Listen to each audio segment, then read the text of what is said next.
Here's a crash course on how I animate simple characters from Illustrator in Adobe After Effects. So I've already got this cartoon version of me that I drew in Illustrator that I want to animate in After Effects. The first step is going to be to make sure that each one of the pieces that I want to move is on its own layer here in Illustrator. So you can see I've already got the brain on its own layer, but I'm going to go ahead and grab all the pieces of the head that I want to be one thing, group them, cut, make a new layer, and press Command F to paste in place. I'm going to label each layer so I know exactly what they are when I get them into After Effects. So I've got this little head slice, and I need to do the arm with the pan and everything behind the body. I'm going to go ahead and clean up these legs and things. Like, I don't need them in the final product, so I'm just going to go ahead and get rid of those pieces. The last thing is this one little piece of drool. I'm going to make sure that it's its own layer because I want it to move independently as well. So now I'm going to save all of this,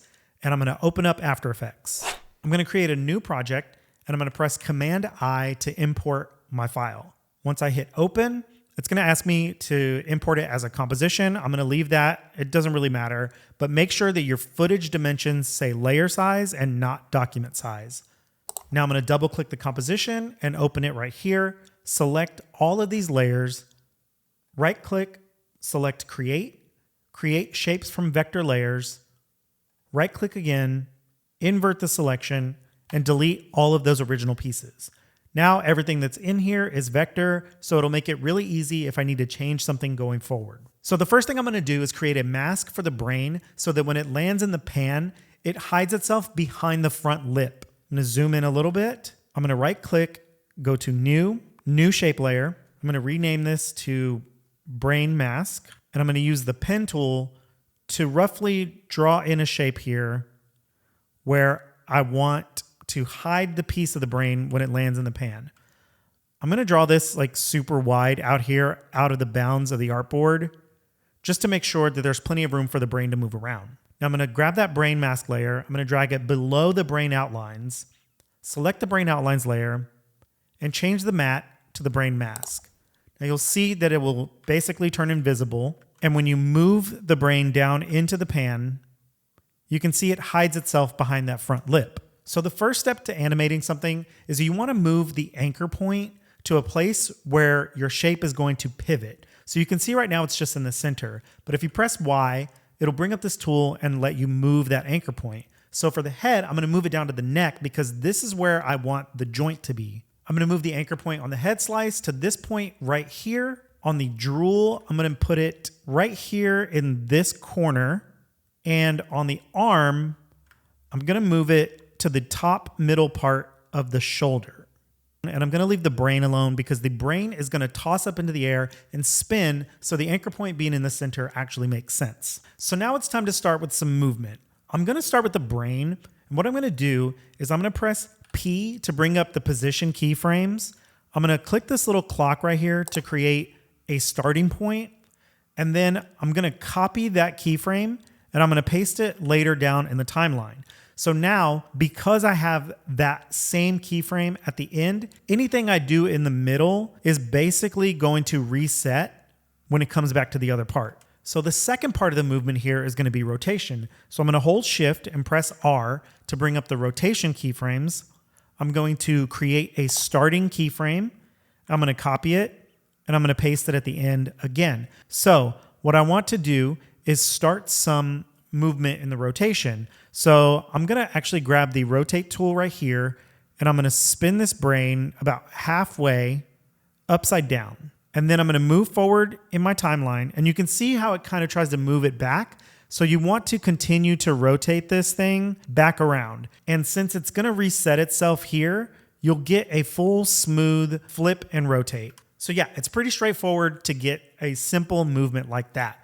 But now we need to start thinking about how things are going to move together. So this is where parenting comes in. I'm going to take this brain outline, and I'm going to grab this pick whip, and I'm going to parent this to the arm. So now if I move the arm, anything that I do is also going to move the brain. So I'm also going to grab the brain mask and parent it to the arm as well.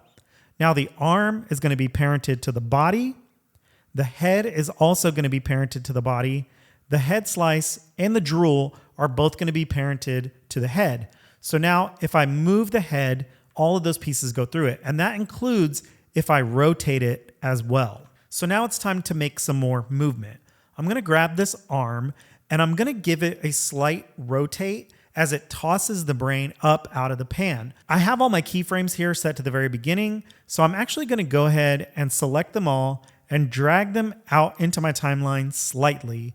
This gives me the chance to take my arm, press R for rotation, create my starting keyframe, copy it, and paste it right here at the end when the movement of the brain, pan, and arm is back down on the bottom. As this is starting, I can go ahead and use the rotate tool again, move the arm up, so it's actually given a tossing movement. And since it resets itself there at the end, the arm goes back down as the brain lands back in the pan. Now, the next thing I'm going to do is I'm going to select all these keyframes and I'm going to press F9 to create an easy ease motion, which basically just keeps it from being super stiff. You can see there's a tiny little bit more of a swing to it. At this point, all I really need to do is grab this part of this selected timeline and drag it in here. So now it's going to loop at that 1 second mark that I dragged this piece to. So I want to add a tiny bit more movement.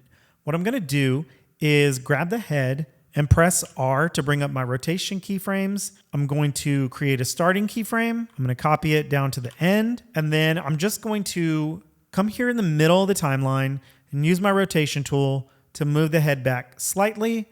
Now to give it a little bit more nuance, I'm going to take that head slice, do the same thing with the rotation at the beginning and the end. And then in this middle point, I'm actually going to rotate it forward so it kind of moves down as the head moves back.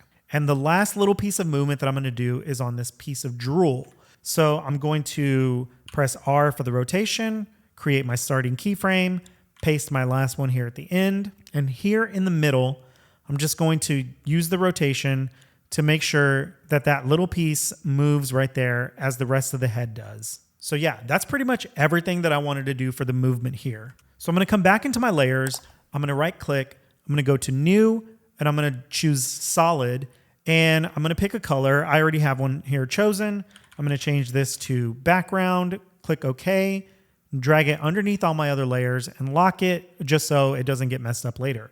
Then I'm going to right click, new, and go to adjustment layer. So over here in your effects and presets menu, you're going to search for posterize time and drag this onto your adjustment layer. Now, the frame rate right now is 24, but I'm going to change this to 12. This basically cuts the amount of frames that you have in half and makes the animation a little bit more choppy. It's kind of just a stylistic choice that I like. It makes it look like a little bit closer to being a hand-drawn animation, even though it's pretty obvious it's not. So that's pretty much it for the animation. Next, we're going to export it as a GIF. I make these GIFs and I use them as reactions all the time in Microsoft Teams and text messages. So I purchased this plugin called GIF Gun. It basically lets you create a GIF in one click. So I'm just going to hit this button right here and you can see that it's already done. It loops. It's absolutely perfect.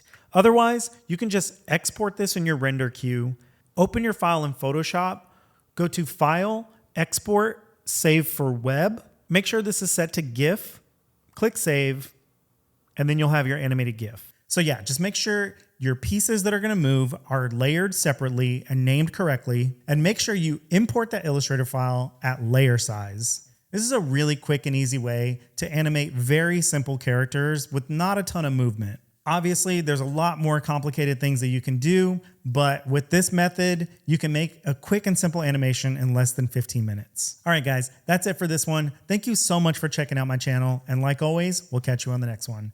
Bye.